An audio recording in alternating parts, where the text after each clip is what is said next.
What's up, everybody? Welcome to the channel. I'm Toolman, and if you are looking for a better, more efficient way to cut your crown and you want to get rid of these, I've got just the thing for you. It's called the Kizen Miter Fence. Let's get into it. We have the Kizen Miter Fence system, and I use the word system for a reason. There's more to this than just cutting crown, and we'll cover that here in just a minute. I'll show you how easy it is to set your Kizen Miter Fence up for cutting crown.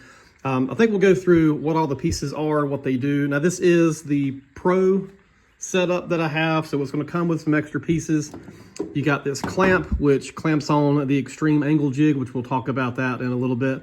Both of these pieces fasten on the back like this to hold that clamp, but none of that is to do with crown, so we'll just talk about how this operates with crown. The kit's going to come with a handful of these pins. These are 5mm pins. They will fit in these holes, and this will just slide up and down. The slide action of this is very smooth.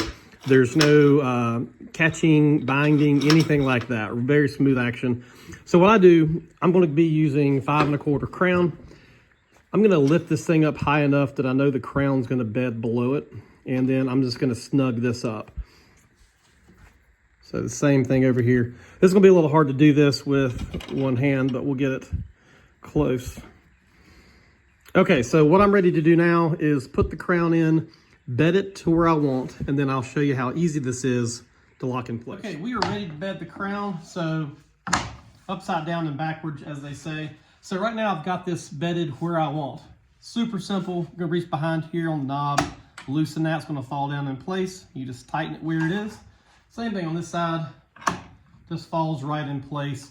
This action right here is super smooth. I've had this thing for years, and it still operates the same way. And I have cut thousands and thousands and thousands of foot of crown, and this whole system works as good as it did the very first day.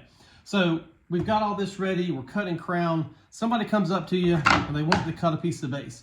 You don't have to change anything. All you got to do is pull these pins out. You got a couple holes up on top of this fence.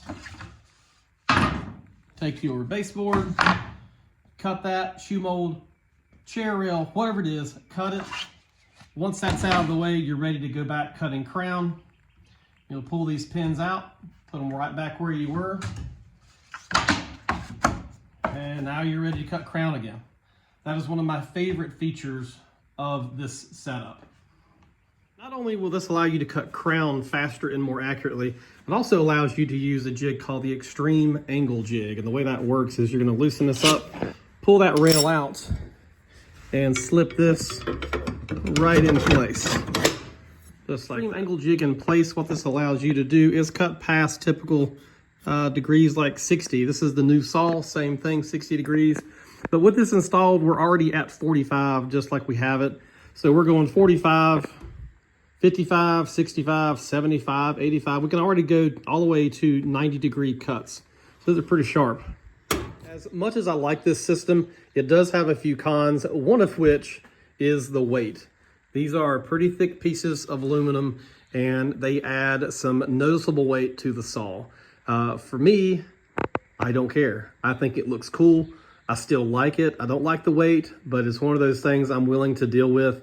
But make no mistake, you will feel the difference between your saw with these fences and without them. That's for sure. Last con is the installation of the Kizen Mitersaw fence.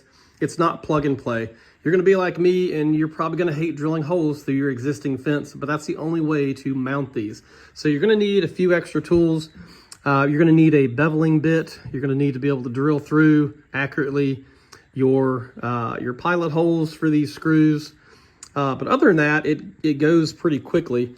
The other issue you could run into is if you're someone that likes to lay the saw down and cut on angles, you're going to want to be able to move your fence out of the way for that.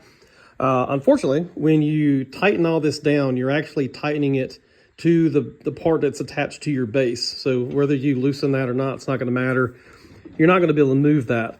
What you'll need to do is shim the fence off of the existing fence. That will free up some space down here that will allow you to move this back. My thoughts on the Kizen Miter fence really comes down to, is it worth the $400 price tag? And I can tell you, after using this for years and years and years and cutting hundreds of thousands of foot of crown, this system has not let me down. It has been everything that I thought it would be and hoped it would be. It has definitely made me faster and more accurate. And if something was to happen to these and these were to get stolen, I would absolutely go buy this whole setup again. Definitely. Thanks for watching the video. If you got any questions or comments, leave them down below. I reply to everyone. You can also follow me on Instagram, Toolman101476. Until then, we'll see you next time.